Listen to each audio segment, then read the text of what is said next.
If you want to make better videos, you need to deepen your understanding of what is possible. What's good, y'all? Today we're going to talk about how to make more creative videos that really stand out to your audience. Oh! This video is going to be broken up into 3 parts, and the first one is understanding what is possible. Now, of course, a lot of people will think of this as inspiration, but basically you need to understand what is possible with what equipment you have. So whether that is doing After Effects work or doing certain camera movements, you need to know what really can you do with a video. This is really where you grow as a creator, because when you learn new things, you're going to try new things and then stitch them together to create new concepts. The way that I learn the best and the way that I found that other people learn the best is from other people. So looking online, on YouTube, on Instagram, on TikTok, for your favorite creators, seeing what they're doing and how you can apply that to your own videos is really the best way to start gathering ideas. So if you want to make better videos, you need to deepen your understanding of what is possible. Like, for example, if you have a 50mm prime lens, then you're only going to shoot at 50mm, right? Because that's the only thing that is possible for you. However, you can do other things in post-production, you can do things with your movements, you can do static shots, especially if you're filming sports. I see a lot of static shots nowadays that look really good, like all these really wide camera angles and static shots with like a really deep sound design. Oh my gosh, those videos pop off. They're doing like hundreds of thousands, millions of views online, and they're not even anything crazy. It's very simple to set up, but they're just shooting, differently than people have seen in the past. And you can achieve this with a 50mm prime. You can just go really high up in the stands and then film it that way. You don't need a super wide lens. Millimeter just depends on the distance that you are away from your subject. For the most part, especially for those videos where the subject is really wide, you're shooting the whole court, you really don't need a 20mm, a 16mm lens. You can just increase your distance. Now, of course, you're not going to be able to do it with a 70 to 180 or 70 to 200 because you're still going to have limitations on like the amount of millimeters that you're using because, 70mm, just a little too long. But 50mm, 30mm, you can definitely get away with those kind of videos. And with that point, I want to move on to the next step of increasing your creativity, and that is understanding the tools that you have. Once you understand what is possible, you are able to then apply these concepts to what you are able to do. And that is with your camera gear, with your editing gear. Obviously not everyone has After Effects. Some people use DaVinci Resolve, and I know there's different limitations with that software as well. So understanding what tools you have and how you can apply that to the concepts, that's really the part that's going to challenge you, but also push you to be a better creator. Now, gear proficiency comes in a variety of forms, starting with the basics, like understanding your shutter speed, your ISO, and your aperture, all the way up to understanding how a gimbal works and how to set it up, or understanding lighting equipment and all that stuff. Basically, you just need to know what is used to achieve a desired look and how you can do the same. Then when you understand both of these things, what is possible and what you have available, you can combine them together, and that is where creativity is born. Creativity really comes from a place where inspiration meets proficiency. Inspiration from other people, from other sources, and even just from yourself, your own head, and proficiency in the gear that you have and the resources you have available to you. When you combine these two and understand them fully, you can then start manipulating them in different ways. The best example that I have for this is rotoscoping. You've seen it a lot in sports media over the years. People use rotoscoping for everything, including desaturating backgrounds or just cutting out people and then putting like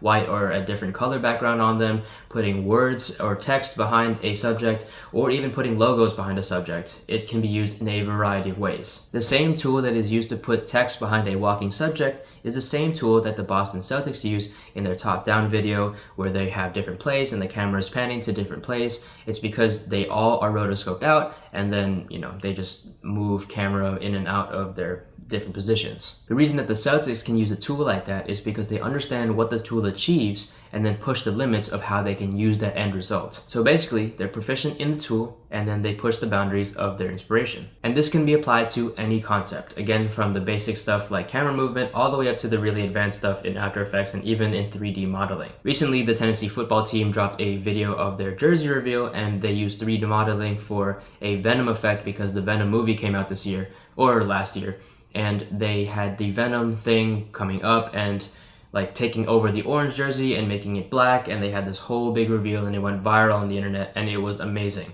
Again, the same basics apply. They understand what tool they're using, which is 3D modeling, maybe Blender or some other thing, who knows. And then they apply it to their inspiration. Obviously, they took inspiration from Venom. They saw how the little Venom thing crawls up the leg and everything. And so they were like, okay, we can do this with our jerseys. We just need to find the right tool. The tool is the 3D modeling software. And then there you go, put it in. They do a really good job of it, making it super seamless, and the video goes viral. Now, of course, proficiency is not the easiest thing to achieve, and that's why there's not many people that are doing things like Boston Celtics or like the Tennessee football team.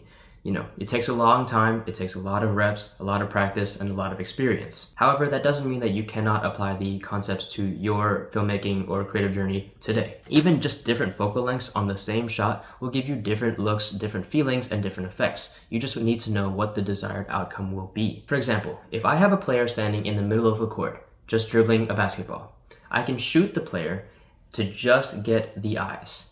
That is at 300 millimeters probably, maybe even longer, and it's going to be just this frame. That's going to give a very strong feeling of intensity. Now, if I shot it at 200 millimeters and I just got their top half, like what you're seeing right here, it could probably emulate a feeling of loneliness because it's just this frame and there's going to be nothing in the background if there's no fans, or if there are fans, then it's going to be a feeling of concentration because they're still just standing there unfazed by their surroundings. If I shot it at maybe 50 millimeters and you can see their whole body plus court plus the fans, the whole building, that shot is going to give a much different feeling than if you shot just the eyes, because you can see their surroundings. So if they have other players around them, or if they don't, then it's going to give two different feelings as well. So just these simple concepts can really change and transform your video or your creative piece, whatever you're making, whether it's photo, video. I'm just focusing on video right now. But proficiency can just be applied in all these different ways. As for my personal creative process, I definitely find inspiration first online. I primarily scroll through Instagram because that's just where I have all of my creative work and all of my creative people that I follow. It's all on Instagram because TikTok is for everything else, cars and all of that. I also have enough experience and proficiency in my equipment. I've just been using this stuff for a long time. I know my gear inside and out, and I feel like you should definitely do the same. I highly recommend just sticking with one set of gear and using it to its max potential, because then you can really push the boundaries of what you can do as a creator. And that's kind of where the whole gear doesn't matter thing comes from, is because people get so good at using the gear that they have that you just don't need anything else. And once you understand both of these things and you start combining them and changing them, manipulating them in different ways to create different effects, that's really where you start to build your own style and be more creative as a creator. I've seen a YouTube video a while back of someone saying that the best way to practice creating is by copying other creators. And there is a reason for that. And it is the same blueprint. Basically, you see what is possible by seeing their work, and then you try to copy it with your gear to the best of your abilities. So you're getting the inspiration first, and then understanding your own equipment and trying to push the limits of that equipment to match what you've seen, what your inspiration is. And from there, you can apply the same concepts that you just learned from that shoot to your next shoot. And then if you're placed in a similar situation, or if you want to apply the same effect, the same feeling, the same sort of energy to your next shoot, then you already know what to do. So once again, just three main concepts, three main words, that's two. Three main words: inspiration, proficiency, and manipulation. Get inspired by other people, be proficient in your own gear, and then manipulate it in different ways. That's where I'm going to leave you guys for this week. Be more creative. Cheers. I'll see you next time. Oh!